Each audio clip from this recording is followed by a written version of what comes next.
현 시점에서 어떤 투자 전략을 해야 고민하시는 분들을 위해서 준비한 시간입니다.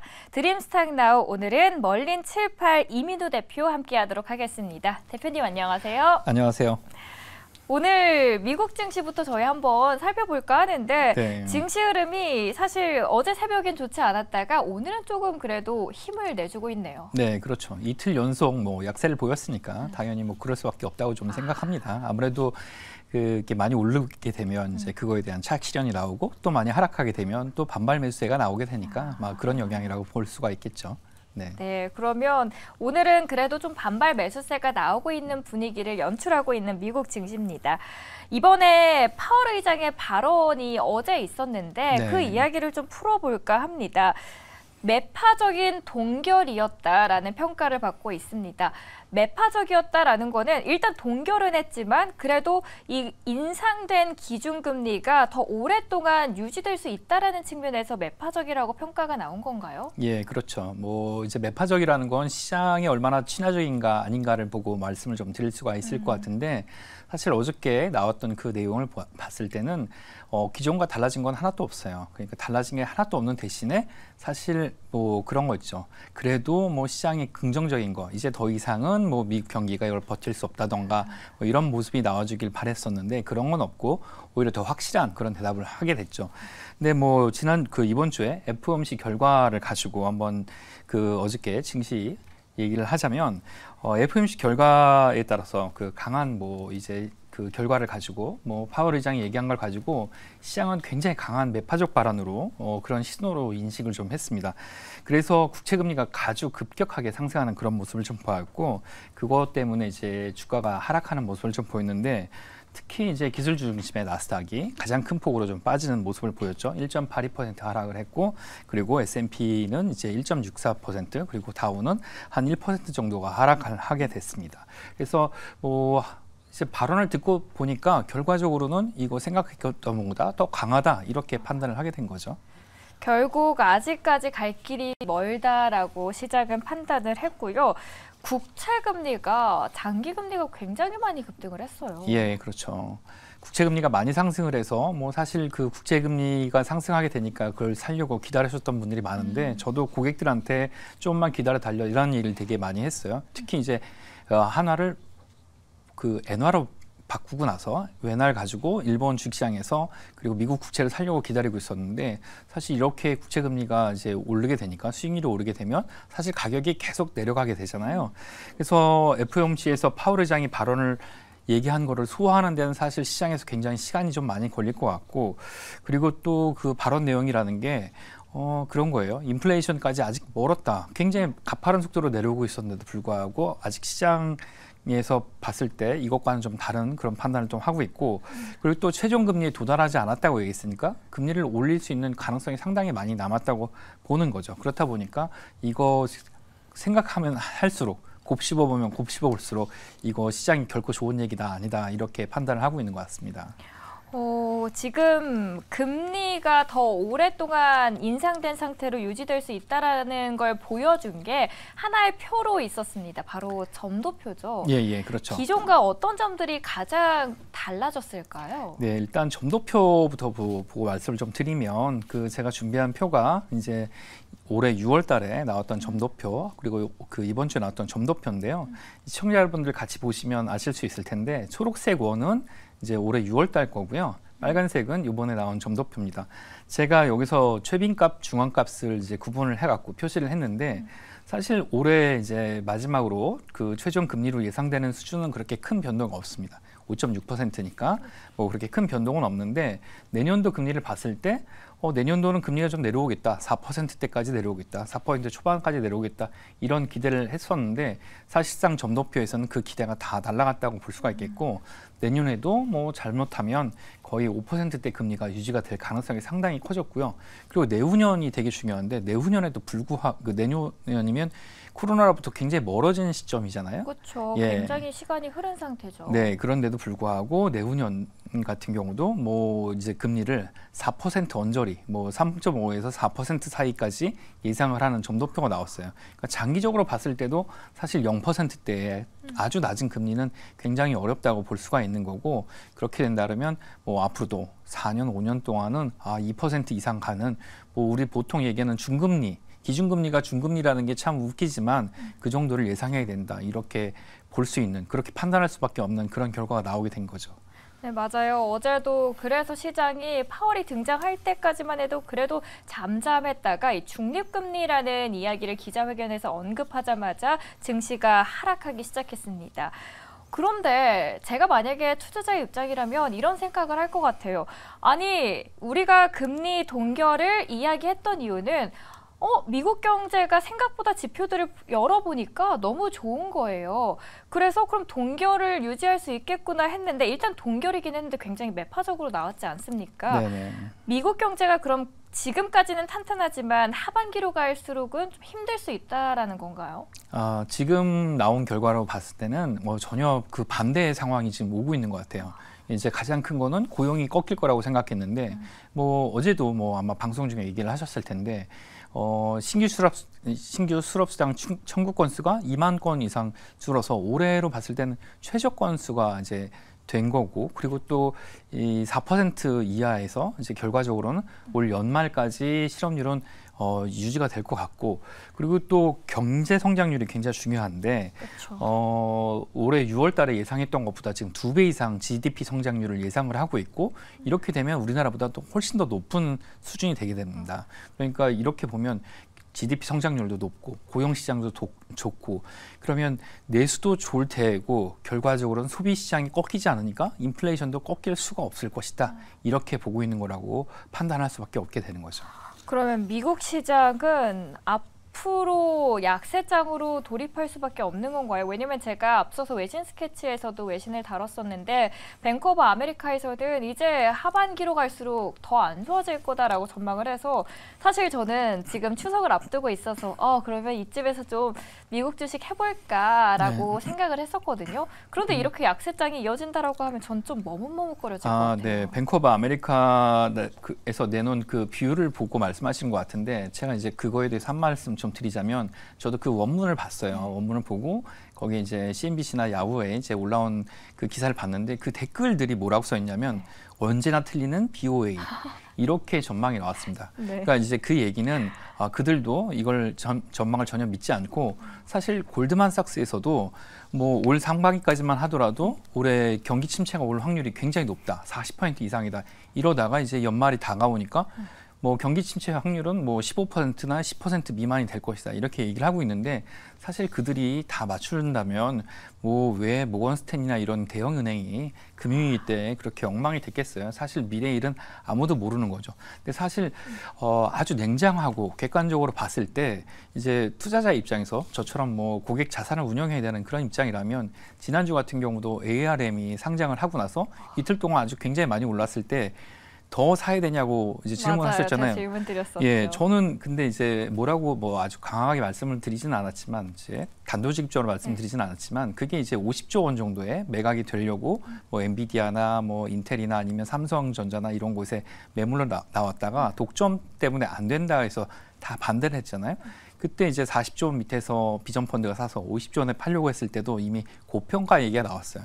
근데 50조 원이라고 한다면 40불대 후반 가격이었는데, 그때 그 정도 가격 고평가하면서도 그 대형 기업이 살려고 했던 가장 큰 이유는 그게 상장하지 않는 조건에 프리미엄을 붙여서 그렇게 사는 조건이었는데, 이미 상장할 때 이미 지난주에 50불이 넘었단 말이에요. 그러니까 그게 이렇게 좋은 가격은 아니었는데, 일단 테크 그리고 또 요즘에 AI 열풍 때문에 아무래도 갈 수밖에 없는 그런 분위기였나 싶지만, 기본적으로 한번 공정시장가라는 게 한번 나왔기 때문에 그렇게 사람들이 거기에 선호하지 않는 그런 현상이 있습니다. 근데 상식적으로 판단했을 때 고용도 좋고 GDP 성장률도 좋으면서 ARA법이나 아니면 뭐 리쇼어링 때문에 공장이 많이 미국으로 들어오고 있는 상황이라면 지금의 경기 상황은 꺾이지 않을 가능성이 높잖아요. 그러니까 지금 걱정하는 것들 중에 하나는 뭐 유가가 아주 급격하게 오른다던가 아니면 또 뭐 상업용 부동산에서 발생하는 뭐 그 모르는 그런 위험 요소가 터지지 않는 한은 지금의 가고 있는 그 경기 성장, 그러니까 어떤 완만한 경제 흐름은 연말까지는 이어질 가능성이 높다 이렇게 판단하는 게 맞을 것 같고요. 그렇게 된다면 연준에서 자신감을 가지고 금리 더 올릴 수 있다, 인플레이션 더 잡아야 된다 이런 얘기를 하는 게 너무 당연하다고 볼 수가 있겠죠. 저는 그럼 다른 생각을 한번 이렇게 해보면 어떨까 싶어요. 댓글에서 이거 약세장으로 간다라는 하는 말에 대해서 너네 매번 틀렸잖아 라고 이야기를 했어요. 파월이 네. 이걸 혹시 우려한 거 아닐까. 그러니까 시장이 네. 너무 안도를 하는 거죠. 거기에 대해서는 어떻게 보십니까? 약세장으로 흐르는 거에 대해서 약세장이 흐르는 거에 대해서 파월은 별로 신경 쓰지 않는다. 뭐 그런 부분을 말씀하시는 건가요?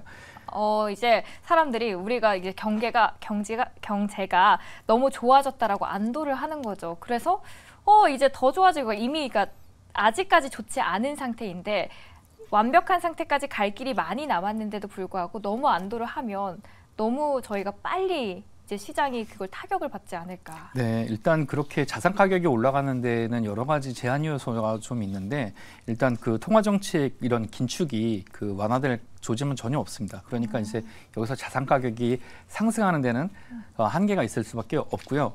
또 하나는 뭐 그런 경고가 계속 나옵니다. 자산 가격이 오르는데 전반적인 자산 가격이 오르는 게 아니고 부동산의 일부 그리고 주식에서도 테크주의 일부만 오르니까 이게 자산에 쏠림이 있는 거죠. 자산에 쏠림이 있으면 결과적으로 이걸 뭐라고 하냐 그러면 거품이 끼고 있다 이렇게 얘기를 하니까 사람들이 이제 거품이 끼었던 걸 이제 많이 봤잖아요. 그러니까 뭐 작년만 하더라도 이 표 한번 띄워주시겠어요? 작년에 이제 급격하게 금리를 올리던 때가 있습니다. 작년 하반기인데 이제 뭐 7월, 8월, 뭐 그러니까 7월, 6월, 7월, 뭐 9월, 뭐 11월 이렇게 금리를 급격하게 오르는 때가 있었는데 이때 어떤 일이 있었냐면 주가가 굉장히 많이 빠지던 때고 그리고 미국 경기가 굉장히 하락할 것이다, 침체에 접어들 것이다 이런 예상을 할 때였는데. 지금 이제 금리를 올리지 않아도 뭐 침체가 올지도 모른다 뭐 이런 얘기를 경각감을 갖잖아요. 그렇다 보면 사람들이 예전과 같은 자산 쏠림을 가질 수가 없고 또 하나 내년도 대선을 두고 미국에서 이제 미국 바이든 행정부가 1조 달러 트릴리언 단위의 말하자면 보조금 같은 거 재정 지출을 했었는데 그것도 무한정할 수는 없는 겁니다. 그렇게 된다 그러면 결과적으로 이렇게 오르는 상황 이런 것도 제한적일 수밖에 없는 거고 자산 상승도 제한적일 수밖에 없게 되는 거죠. 대선 이야기를 해주셔서 좀 궁금한 부분이 있는데 트럼프가 지지율이 60%를 넘었다고 하는데 네네. 여기에 대해서는 그럼 증시나 경제 쪽으로는 어떻게 타격을 받을까요? 변화가 어떻게 일어날까요? 네, 그건 뭐 대봐야 알겠지만 뭐 기억하실지 모르겠는데 트럼프 대통령이 당선이 됐을 때 주가가 엄청 폭락을 했었어요. 예, 미국 경제가 망한다고.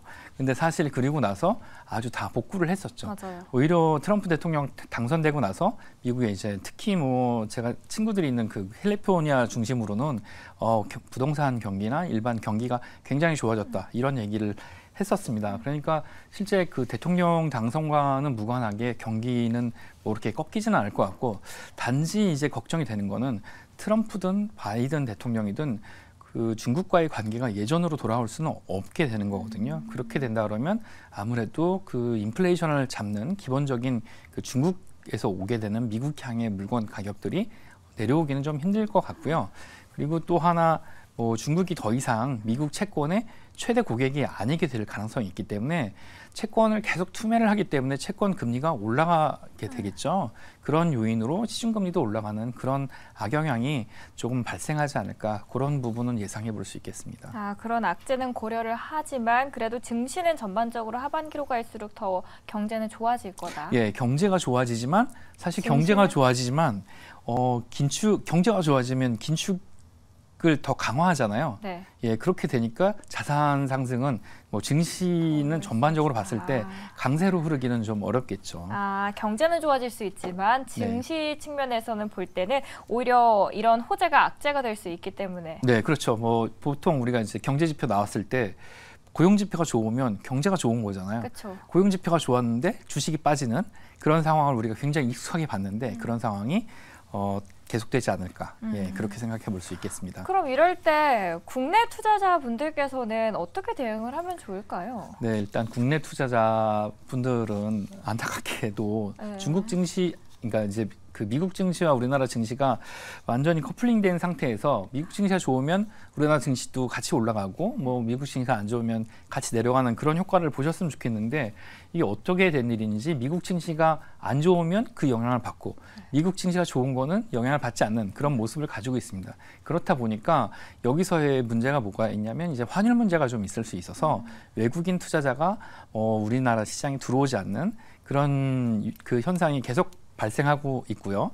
또 하나는 이게 이제 우리나라와 그 미국의 그러니까 미국으로 나가는 우리나라 기업들의 수출 물량이 그게 1대1로 그렇게 맞지는 않는 것 같아요. 현재로 봤을 때는 오히려 우리나라 기업을 뭐 미국에 직접 투자를 유도하는 그런 경향은 그 발생하는 그런 모습을 좀 보이고 있는 건 있어서 그래서 국내 투자자가 뭐 국내 미국과 관계된 뭐 미국의 경기가 좋다 그래서 뭐 우리나라에 투자한다 이렇게 봤을 때는 이제 우리나라에도 그 이제 어떤 생산 공장이 있지만 미국에도 어떤 수혜를 받고 있는 그런 업종을 좀 보셔야 되는데 뭐 삼성전자가 미국에 뭐 텍사스에 공장을 지었다 해서 삼성전자 자체가 수혜가 오는 건 아니잖아요.